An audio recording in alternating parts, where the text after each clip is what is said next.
back, relatively speaking. What up, Episode number 4,826. Actually, number 8. Number 8 only, Number 8. really? Yeah, yep. Oh. Feels like a lot more than that. Feels like more. Mm-hmm. Feels like we're getting in the swing of things. It's been nice.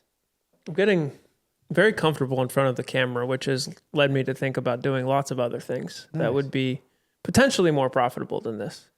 Yeah. But there's the moral dilemma. More profitable than zero? Yes. Okay. More profitable than zero, but also my soul would die. Yeah.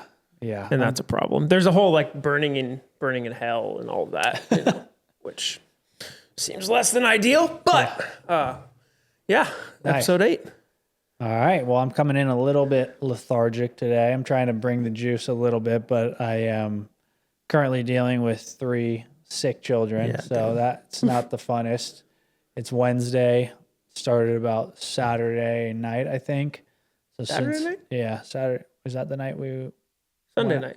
No, we went out on Saturday. Oh, night. it happened when you guys were out. It started right before Charlie started. He was like real hot before bed, and then we put him down, and then he woke up like right when we got home from our hour-long date. My wife and I have been joking that it's just like so not worth it to go on dates at this like stage right now where my parents we have to put down our youngest and then leave. So we left the house probably about 8:30. We were home at like 9:45, just like exhausted. Ate food, went out to a nice dinner. It was delicious. It was wonderful. But then we're just like home. We're like going out to dinner, getting to a restaurant at like 8:45 is not the move in this stage of life now. So yeah, that lunchtime date in this stage you guys are in is where it's at. Yeah. Put the kids down, or no, have somebody else put the kids down, or you put the kids down when you get back, and then you have their whole nap to. Yeah, that's gonna fall on you then to watch them. So add the monkeys to the crew. Let me know. But yeah, they're over. I don't even know what they just have been having. Well, Georgia, my youngest little baby, she threw up actually, but she did. Yeah, it was so sad. Yeah. Oh. But she only did it she did it 3 times like in the course of like an hour. Yeah. And hasn't done it like since then or anything. So I don't know. But Sunday and Charlie have just had like fevers and body aches. Don't touch me. Yeah. So I feel pretty much fine except for like at the last night, by the end of the night, I was just like exhausted and kind of body like sore, you know, when you're like neck and everything. I was just like, I need to get to bed. So luckily we put the kids down and I just crashed at like 8:30 until like 7 this morning. Nice. Woke up, felt a lot better. So good. that was good. I'm just more exhausted from dealing with them, wiping snot boogers all day, every day. Well, I mean, you definitely gotta stay healthy. You got the race coming up next weekend, and then you just did 20 this weekend, so I'm sure that's why your body's a little tired. A little tired after, especially not knowing that my training regimen I scheduled it a week longer than what it actually was. Don't know how that happened, but I like have it on my mirror. Well, you established in a previous episode that your brain doesn't work very well. So that's true. You did do that. So now, yes. Now we're getting to see that play out in real life. Yeah, but I cross off each run, and then I crossed off the 20, and I only have 2 weeks until the race from that day, and there was 30 weeks on the training block left. I'm like, oh crap, that's not what it is. So then I just like skipped 1 week and then went to the next. Nice. So yeah. So what's the long one this weekend? Well, so that's the thing, because it's like so this week I've kind of just like made a new week. So I haven't decided what I want to do. Yeah. I probably will just do like 10 on Saturday, maybe 12, and then go from there. Then next week will be like a straight up like down kind of week, like a couple miles a day type thing. Yeah. 2 or 3 mile a day, and then race on Sunday. So we'll see. Hopefully it's a good one. Well, I mean, the weather's going to be dope, so that's going to help. Yeah, that'll be awesome. Yeah. I was kind of nervous a few weeks ago that it was going to be like pouring rain and freezing. So if it's like anything like this, that'll be all time. Yeah. We've talked about running a lot on this podcast. Yeah. We've also established that I'm a sports fanatic, which we'll kind of get into. You're the athlete in the relationship, and I'm the person. You're the artist. Music guy, the You're artist, yeah. artistic So one. I know we've kind of made a little bit of mention of it, of Jeremy enjoying music and plays guitar and sings. He used to be our worship leader back in the day in Orange County, but Which feels like a million years ago. yeah. But now we wanted to take a moment to kind of give a shout out to artists that he's been listening to, or whatever, let you guys in a little bit on more of his passions. So for sure. Yeah, it's funny when I've been thinking about stuff for us to talk about that isn't just, I feel like the only thing we've been talking about lately is running. Yeah. Right. Which is fine. When you're in it. Yeah. Yeah. It's just kind of, but I was thinking about music, and obviously music's a huge part of my life. It's been a huge part of Sarah and I's relationship. There's major part. And I was thinking about how music correlated between you and I was thinking back to when you were in high school. And it wasn't junior. You were in high school when Sarah and I burned you all of our CDs. Yeah. Back in the day when you had to do burn CDs, and you guys gave it to me in a shoebox. But we also printed out the album artwork and made you what are those, like the CD binders? Well, binders. Did you do a binder? I can't remember if you guys gave me a binder, but I know you remember when you had to burn a CD and then you put it in the little CD case, like the little plastic CD case. Is that what we did? Yeah, and you printed in color. That's all right. The album covers and cut them out and fit them into that little thing. Yep. And then gave it to me for my birthday, and it was like Death Cab for Cutie. Yeah. It was everybody. Postal Service. Yeah. Mates of State. Rogue Wave, Pedro the Lion, Modest Mouse. Why am I forgetting? Kings of Leon. Why am I forgetting the major one that everyone? Dashboard. No. Dashboard Confessional. Yeah, Further Seems Forever. Yeah. All the indie alternative rock of the 2000s. Just remember this. I have this quick funny story. One of my really good girlfriends from high school, a friend was a girl. Her name's Andrea, and I guess she always tells a story later on, like when we were first freshmen. I came from a private school, and she went to the local public school, so we didn't know each other till we I always forget you went to private school. Yeah, just for junior high. Yeah. And she had a crush on me or something at the freshman year, which we didn't know. We ended up becoming we're still to this day best friends. And she found out that I liked Death Cab, and I only knew about them from you. Yeah. So she said every day she would put Death Cab on her, not iPad, freaking iPod, on her iPod, and just hope that I would ask her what she's listening to as we walked by each other. It's so cute. That's so funny. I'm like, dang, that is hilarious. But so go on. Anyway, on the topic of Death Cab, on the topic of music, I want to start doing a segment where I talk about music I'm listening to or artists that we found. I know we shouted out that guy a few weeks ago. Totally messed up his name. It's not Luke Bowers. It's Luke Bauer. No S. Okay. He doesn't have 4,000 followers. He has 87,000 followers. Oh, well, yeah. Nice. But shout out to you, Bauer. Yeah. Luke B. Not John B. Luke B. One of my favorite bands of all time. We were just talking about Death Cab for Cutie. Every single one of their records I've listened to a dozen times or more. And I'm shouting them out first in hopes that when I tag them in the episode notes that they're going to see this for sure. And Nick see this and they decide to put out a new record. And that would make me very, very happy. Are they still touring? Yeah. They got to be, right? Yeah. Yeah. So one of their main producer and guitar player, Chris Walla, left the band maybe 4 or 5 years ago now, and they had to bring in 2 people to replace him. That's how much of a monster musician he was. Dang.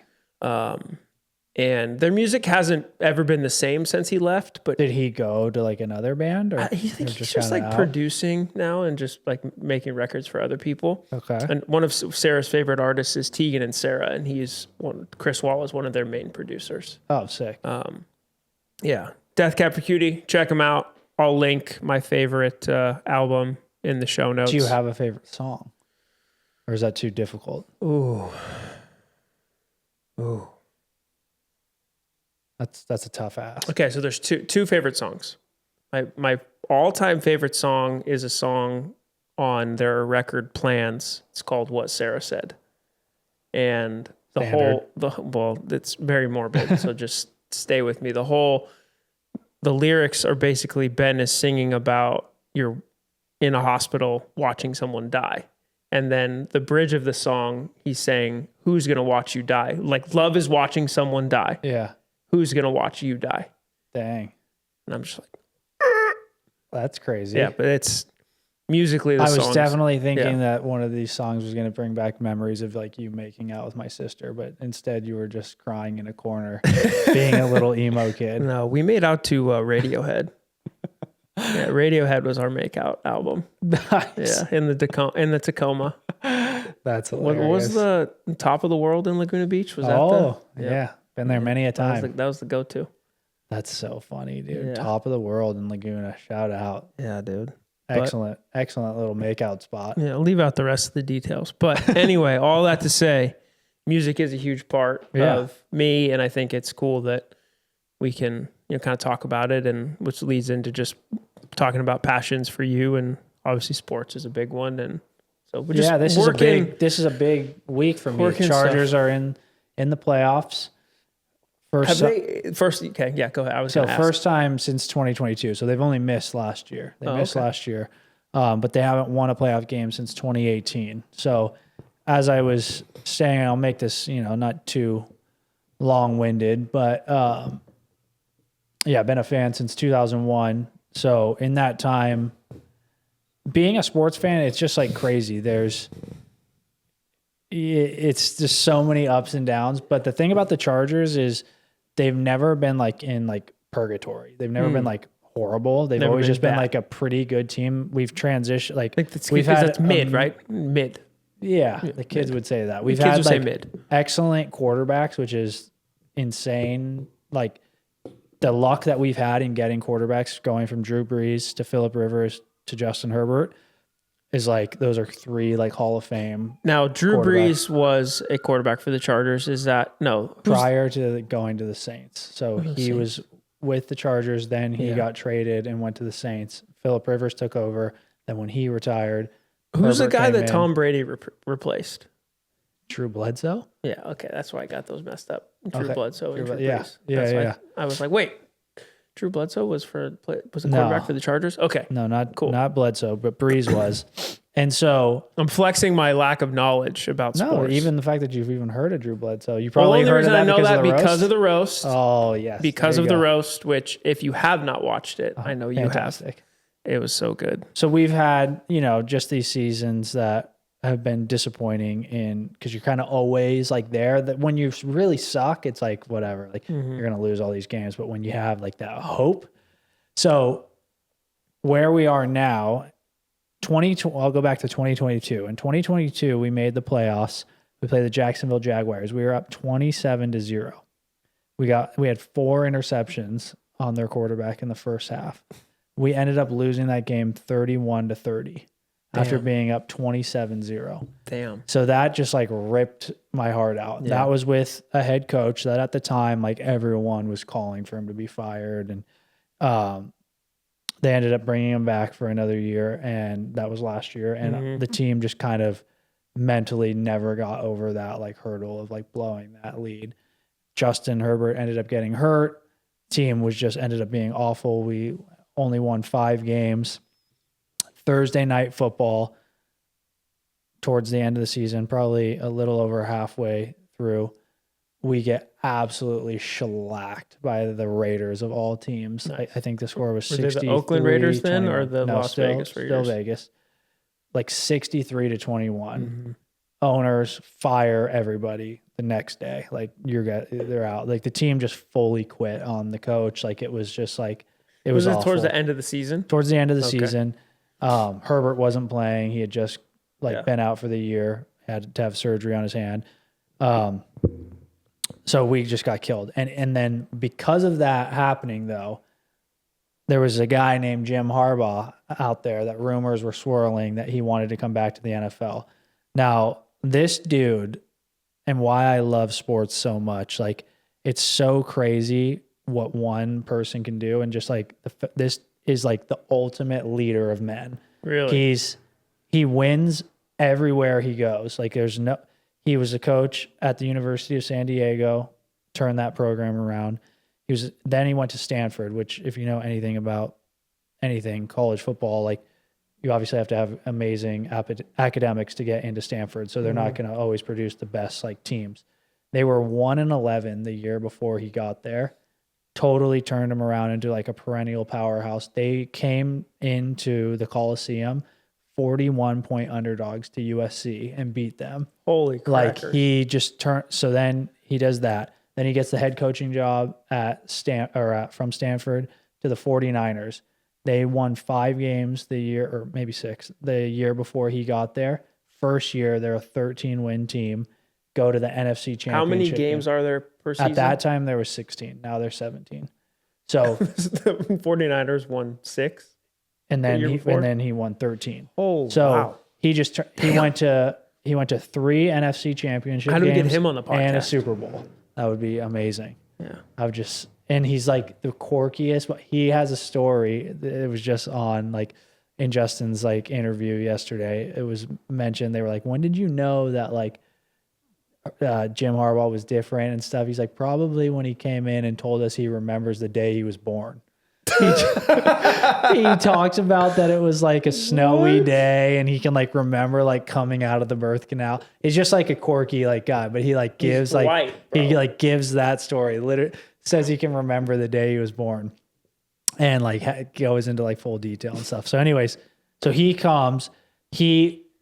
leaves the 49ers, goes back to Michigan, University of Michigan, which is his alma mater. He played quarterback there. He turns that program around. They win the national championship last year in college football. And then it's like rumored that he wants to come back to the NFL. And there was like college, NFL, back to college. College, NFL, college, back to the NFL. Dang. So, and that's like crazy too, because a lot of people like don't think that you can win at like both levels because it's completely different. You're dealing with grown men that have mortgages and things to, cover and baby mamas and all that. And then kids that then, you just coach differently, depending on an 18-year-old and a 35-year-old. So there was rumors he wanted to come back to the NFL. He comes to our team, which he came because of Justin Herbert, because we had the quarterback. He wanted to coach him.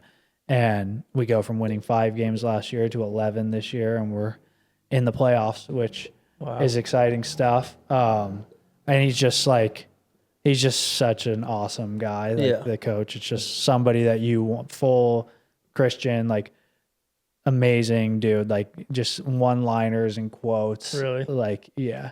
Dang. That are just like all time. So it's been pretty cool. What do you think the chances that the Chargers go all the way are? Not good. Not good. Yeah. And that's the thing, is this will probably be the worst team that we're going to have under his regime, because when you come in and you bring a whole new staff in, like there's like a building process. You need to get your players. Like he took over a team. Like these aren't necessarily all the guys that he would want. Like he's going to have to draft players over the years. So I would imagine like this year we're kind of playing with house money. Like we should win. We play on Saturday versus the Texans. I think that there's a very good chance that we win that game. And then how it probably is going to line up, which is amazing, is that we're going to probably play the Chiefs in the second round. And I would love nothing more than to knock them off. Like that's who I would want to play over anybody. Because at this point, if the Chargers lose, they're out. Yeah, it's a one and done. Okay. Yeah, it's a one and done. So a lot on the line. But yeah, like I said, like this year, I think we can definitely win one playoff game. If we beat the Chiefs, that would be amazing. I would imagine nobody is going to expect that, which would just make it even that much better. But I would say that... And the Chiefs, the quarterback's Patrick Mahomes? Yes. Okay. I would say that there's the one Taylor Swift's dating, the linebacker, running back, or tight end. Tight end? Yeah, Travis Kelce. Well, that'd be great because I'd love to see her cry. So yeah. That's cool. That would be cool. So she... or no, I would just say like in the next few years, there's a real potential to win a Super Bowl. So let's just say hypothetically, Chargers beat the Texans. Uh-huh. Then they beat the Chiefs. Uh-huh. Then they have to win one more game and then go to the Super Bowl. Which it could be, there's a whole bunch of different teams that could probably be. The scenario would be, it'll either be in the second round, it'll probably be the Bills playing the Ravens. Okay. And they'll play the winner of that. Gotcha. In the AFC championship game. Right. And then if they won that, which would be very difficult. Yeah. Which would also be crazy if they get to that point. The Ravens, if they played the Ravens, it's Jim Harbaugh. His brother John Harbaugh is the coach of the Ravens. Dang. And that's who he lost the Super Bowl to when he was the coach of the 49ers. Right. Two brothers played each other in the Super Bowl. And our guy is the little brother he lost. Yeah, and the only reason I have even the faintest clue of what's happening with any of this is because you've gotten Finn and now River super into it, which is the cutest and coolest thing ever. But they're all watching highlight reels and watching games. And so I'm like starting to pick up the names of players and kind of have a clue. But I still playing Madden. I'm playing helps Madden a lot. Like when it does help for them and stuff. Like that's how you get to know players on different teams. And then when you play with them, then you get an idea and stuff. It's insane how it's just crazy because it's I played baseball. You get bit, man. I know. Totally. I played baseball obviously in junior high and a little bit in high school, but I followed like Major League Baseball for a couple years after high school, but that was only when we lived in Orange County and I had a buddy that had season tickets for the Angels, so we would go to games, like 2 or 3 games. A month I would go with him. And so it's way easier to stay connected to it when you can go to games. But after that, it was, Finn has a very obsessive personality. He gets that, I think, probably from me because once I lock on to something, I very much like, but he even more so than me because I don't like pick up a hobby and then stop doing it. I definitely like find hobbies I like and continue to do them. But with him, he's just so much more like analytical than any of our other kids when it comes to like data and information and even just with football. So it's like, I don't know how many times you're having conversations with him about this player and this team and this playoff seed or whatever. But he's just reciting all of it. Yeah. It's like, dude, are you reading from a script, bro? Like, what are you doing? It's and now crazy River, to hear because that's like what my dad used to say about me constantly. Yeah. He would just be like, what are you talking about? I told you that's why they got me a TV. Right. I got a TV before Sarah because like they would come home and I'd be watching like games from like 1980 on like ESPN Classic. Yeah. And I can just like recite information. You had a much better TV setup in your room than Sarah did. They put the TV in Sarah's room in the closet. That's what I had. But your room was, your bed faced the TV. Yeah. In Sarah's room to watch TV, you had to lay on your side like this. So I always remember just leaving your house with a broken neck at 2 a.m. when you'd come wake me up because I fell asleep. Yeah, dude, that was so funny so many times. Oh, dude, so many times. I'd be like 13 or 14. Just being a little shithead, I'd be awake and I'd see the TV still on. I'd go in there and you're just passed out. And I'm like, I got to be a homie. I'd like shake you. I'd be like, hey, dude, you got to leave. And you're like, oh, thanks. What about the time that you came downstairs and saw my dad naked? Or he came down? Which one was it? No, so I was leaving. It was like 2:30 in the morning. And your dad's downstairs. I come down the stairs and he's coming out of the kitchen and he's just butt ass naked. And I'm like, yeah, I'm leaving. He's like, all right, bye. And just walks up the stairs butt naked. It doesn't say anything. No, it doesn't. It's like 2:30 in the morning. I was like, I'm about to get murdered. Yeah. I'm dead. Yeah. What a wild time that was. But anyway, so it's interesting because thinking about with Finn being into sports and he obviously likes to flex on his friends that he is super into a team and the Chargers are the best team ever. And anytime he goes to anything, he wears the Chargers jersey that you got him. But it's been interesting because it's created a little bit of tension with his friends. He'll talk about the Chargers, like winning a game, and his friends will be like, the Chargers suck, like the Chiefs are better. And what's his name? Travis Kelsey? Yeah. Like Travis Kelsey's the best or whatever. Patrick Mahomes.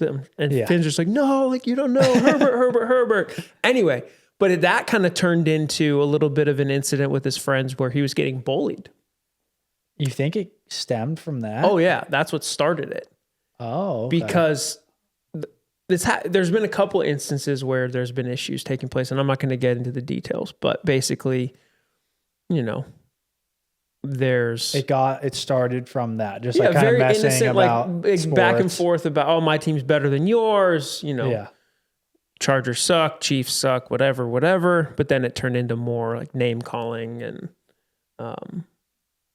some not so nice things. But what was interesting is that I got a call from a buddy of mine, our friends that moved to Tennessee, and he was calling me because the phones that we have for our kids, we get notifications anytime there's like questionable texts sent. So if it's, even if you say somebody's fat, you get like a thing that tells you what's up. So he called and was like, hey man, I just wanted to check in and make sure Finn's okay. Which was cool. Super rad that he did that. I'm seeing these texts and, it seems like Finn's kind of getting his ass kicked a little bit. Just wanted to check in and see how he's doing. And I obviously had seen everything, and Sarah and I had talked to Finn about it already, but it was cool that, the way this technology works is that it gives us an opportunity to connect with another parent. Yeah. And he said something that really stuck with me about the season we're in raising our boys. It's that we're moving from having a 13-year-old, we're moving from parenting to fathering. And I haven't fully digested what that means exactly, but when he said it, I knew he was right. When he said it, I was like, damn, that's so true. That's gnarly. It's like, hey, don't make sure you look both ways before you cross the street. Don't stick a fork in the electrical outlet. It's not that anymore. Yeah. It's, hey bro, you don't need to engage with every single message someone sends you. People are going to say things about you that aren't true. And but what was really the coolest thing about it, and this is a shout out to Finn, because the first time this happened, he was hysterical and it was like not good. It was bad because he had started it and then they just ganged up on him and it was not good. The second time they started it and he was basically just like, everything you guys are saying is a lie. Lies come from the devil. You're partnering with the devil. This isn't what Jesus says about me. Like, I know who I am. And it was just... That's literally the most pure gold. Dude, it was the coolest thing because that's amazing. Pop has always called Finn a giant slayer. And he's always been like reaffirming like who Finn is in Jesus and all of those things. And it's been super cool to see Finn really manifest that thing like in himself. It's just when he's put in a position where he's being pressed by his friends to like dig back at them. And he's like, no, you guys are being dumb. Like, you're lying. You're partnering with the devil. Like, you're lying. I know who I am. Yeah. Everything you're saying about me is a lie. Therefore you're partnering with the devil. And his friends are just like, no, like just because you don't like what we're saying doesn't mean it's a lie. And just because you think it's a lie doesn't mean it's from the devil. But Finn was like, nah, dude, like, it was, I have been very proud of him many times, but this was exceptionally, like, I just told him, dude, you have demonstrated a level of maturity that I don't think, to be able to find that truth at 13 and grab onto it when it's so like tangibly difficult to be bullied by your friends. So, dude, it's just so cool. Like being a parent and seeing these things, like even at such like a smaller level. Yeah. The other day, Sunday, my 4-year-old, she was like asking some questions and like to see how their like brains work and like how smart they are, and like to get to parent them and to get to father them. Like you're saying, that transition is just like, it's such an amazing opportunity. And it's like a gift that we've been given to be in this position. Totally. But she was asking, she was like, Dad, like when I can't remember if she said when I get married or when I have a baby. I think she said when I get married, will I still be part of your family? And I was like, yeah, of course, you'll always be part of my family. And I told her, like, we'll be doing stuff like how Gug and Papa, watch you guys. So mommy and daddy can go on a date. I'll be coming over and watching your kids so you and your husband can go on a date. And she just goes, oh, I get it. So when I'm married and I have a baby, you and mom will be my friend. And I was just like, oh, okay. I was just like, wow.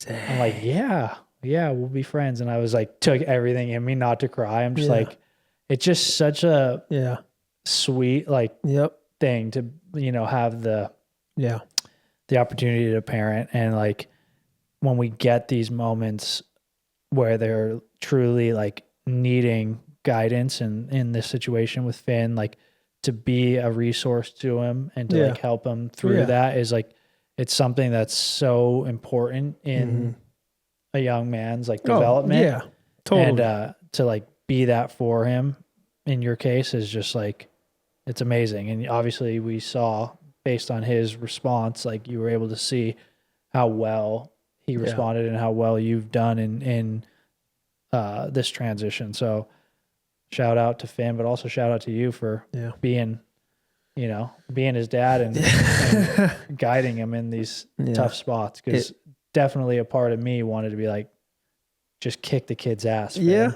Yeah. Like, and that's what my buddy that called me to just check on Finn was like, dude, I'm flying out there to kick this kid's ass. Like this is not okay. Yeah. So, he knows who he is. So I'm not going to shout him out, but, anyway.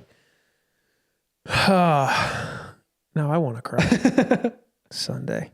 Yeah. It's good, so dude. Sweet. It's just amazing. It's like I'm reliving all of my moments raising my kids with your kids being the phase that you're in. Yeah. And then when my kids are grown up, I'm going to like relive it again through your kids and Beck's kids and eventually through my kids' kids. Yeah.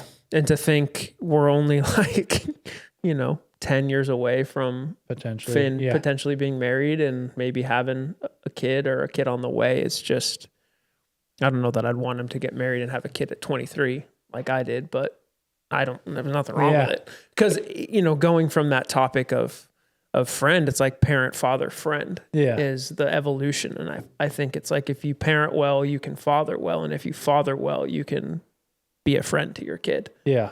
And to think of that relationship, taking Finn out for a beer on his 21st birthday and him wanting to do that with us. Yeah. Not being like, oh, like, F you, Dad, I'm going to go hang out with my friends. But like, Dad, no, like, let's go get a beer. Yeah. Like, that's insane to think about. Yeah.